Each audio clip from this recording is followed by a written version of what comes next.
Après 2300 km parcourus au cours de son périple en Occitanie, il était temps pour Paulette de rentrer à la maison.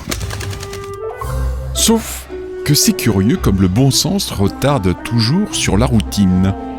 Hé les gars, y a Paulette qui vient d'arriver. Après l'effort, n'était-ce pas le réconfort ? On va faire un chutney.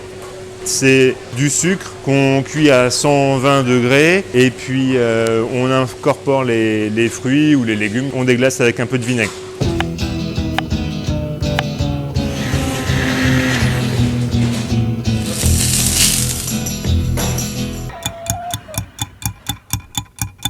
You keep saying you got something for me. Something you call love, but confess. You've been a messin' where you shouldn't have been a messin'. And now someone else is getting all your best.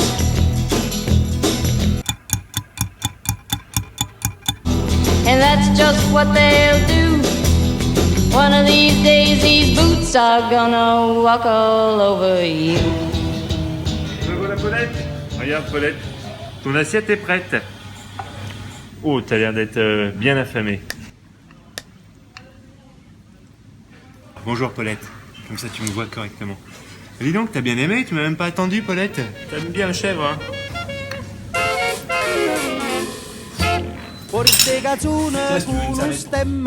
Après ce déjeuner en tête-à-tête sur les conseils du chef cuisinier, Paulette décida de reprendre la route afin de découvrir l'origine de ses couleurs et de pouvoir connaître la provenance de ces si bons légumes.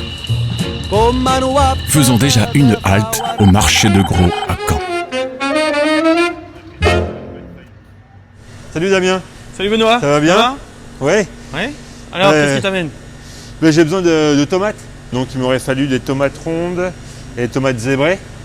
Donc là, j'ai de la tomate ronde, donc c'est que de la pleine terre, hein, tu sais bien. Bah ouais, c'est pour ça que je viens de voir. Donc là, t'as du 8 kg, voilà, t'as des mûrs, moins mûrs, ça va te suivre un peu. Ouais, je vais te prendre ça. Tu peux prendre ça, Ouais. et puis là... Et puis les zébrées, elles sont belles. La grille zébrée, vas-y. Ouais. Tomates rondes, bien rouges, des légumes divers et variés, mais c'était le moment pour Paulette de reprendre sa monture à la découverte des secrets de Damien, le maraîcher à Martragny, situé dans le Bessin calvatosien. Ça me fait plaisir d'être dans tes serres. Bah voir ouais, toutes ces tu belles vois. tomates là. Tu viens voir la production? Et ouais, je vais voir un peu la production, comment ça se passe, avec Paulette. Tu l'as vu Paulette, elle est dans le coin? Ah oui, elle est là. Ouais. Je vais expliquer comment ça se passait dans la bah serre. super. Comme ça, c'est retournant. Et c'est comme ça que tous les producteurs cueillent, hein, plus ou moins. Sauf ceux qui font les marchés, qui cueillent vraiment le soir pour le lendemain, on va dire. Et puis ça me permet de cueillir qu'une fois.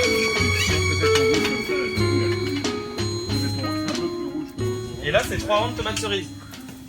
Donc vous voyez, donc il y a une tête de chaque côté. Et sur ces deux têtes-là, après, elles se dédoublent encore. Okay.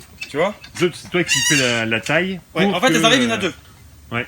Et moi, je fais la troisième. Les deux autres, c'est moi qui les laisse partir. Ok. Donc là, j'ai 2000 m² de tomates. D'accord. Une serre, ça fait à peu près 500 m². Sous chaque bâche, il y a deux tuyaux là. Deux tuyaux de goutte à goutte. Ouais. Ils sont ici. Ok. Tu vois, comme ça. Et l'arrosage automatique, quoi. Donc Paulette, là tu es dans une serre de tomates de 3000 m² où on a 14 variétés de tomates différentes. On produit entre, on va dire, environ 40 tonnes de tomates à l'année.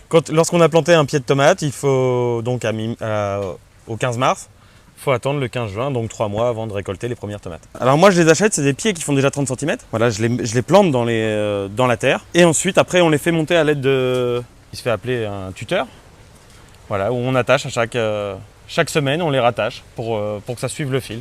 Et une fois que le fruit a atteint le calibre demandé, eh ben on effeuille. On enlève toutes les feuilles pour laisser que le fruit, pour que la lumière les fasse mûrir. En fait, c'est des investissements qui font que je suis dans une démarche un peu raisonnée. Je ne veux pas passer en bio pour me sécuriser, surtout. Mais sur le principe, normalement, il n'y en a pas besoin, hein.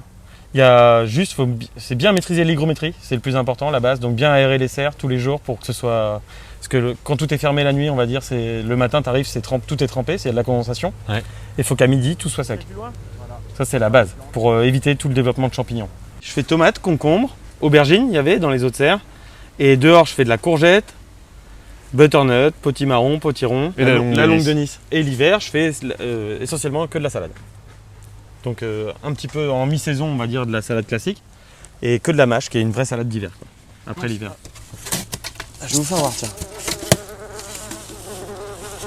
Donc tu vois, tu l'ouvres pour faire de l'air, en fait, tu déplies pour que l'air rentre dedans. Là, il rentre et il sort par ce petit trou-là. Ok. Et alors attends, je vais te l'ouvrir.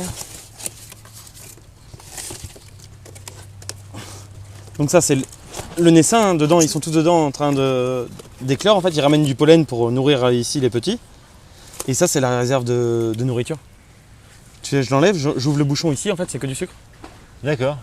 Et dedans, il y a un tampon. Bah, le tampon est là et il rentre dans la boîte et en fait, ils se nourrissent aussi avec ça, quoi. Et du coup, ça dure 50 jours. Après. Ça dure 50 jours à peu près, ouais. Et après, bah, on peut la changer. D'accord. Donc moi, j'en mets 4 par an. Ouais. Parce que c'est surtout le début de saison qui est problématique, hein. C'est surtout quand nous, on n'a pas de lumière, en fin de compte. Ouais. Bah là, cette année, ça a été parce qu'il a fait super beau au printemps. Mais au mois d'avril, c'est surtout là que c'est le plus important. Avril-mai, quoi. Quand on n'a pas encore trop de soleil. Parce qu'après, la nature fait son travail aussi, hein. Ah ouais. Tu sais, les bourdons de l'extérieur rentrent. Ouais, et, ça vient quand même, ouais.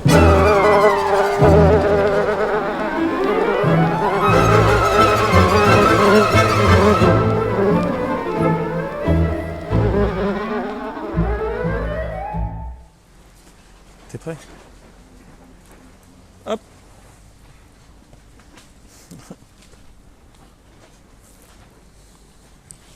Voilà, pour les ventes demain au marché de gros. Les poulettes, bah, elles pioncent. Ah non. Je croyais. Elle goûte aux tomates. Moi qui suis au marché de gros à Caen et qui ne peut pas gérer le climat en instant T, du coup, tout ce qui est électrifié, c'est surtout la partie ouvrant qui est automatique et l'eau.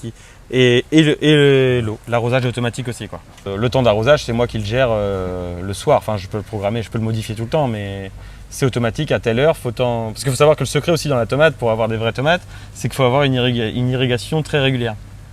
Le plus régulière possible. Sinon, après, on a des phénomènes on appelle ça le cul noir. En fait, ça fait une tache noire et du coup, elle n'est pas commercialisable. La pleine terre, c'est quand même un autre goût. Et on désaisonne pas le produit, quoi. Ouais. C'est ça. Parce que la tomate, sucré, c'est juteux. La tomate pleine terre, on en a toute l'année. Qu'au mois de décembre, qui a aucun goût pour moi, ouais. Qui a aucun intérêt, enfin gustativement. Ah bah c'est sûr, ça sert à rien de faire une tomate. C'est ça. Et puis moi, j'essaie de jouer sur le local surtout. Je vais au marché de gros pour vendre mes produits qui sont produits à 20 km de Caen. Du coup, c'est pas pour les donner. Puis on essaie de faire du bon, ça change. Et du coup, et puis c'est ça qui me plaît dans la démarche. Hein. Il n'y aurait pas le marché de gros, je sais pas si j'aurais fait vraiment ça. Hein. Manger, c'est quand même. À manger. Manger quelque chose de bon, c'est quand même agréable, quoi. C'est quand même agréable, hein. Ouais. Ah oui, il n'y a rien à voir.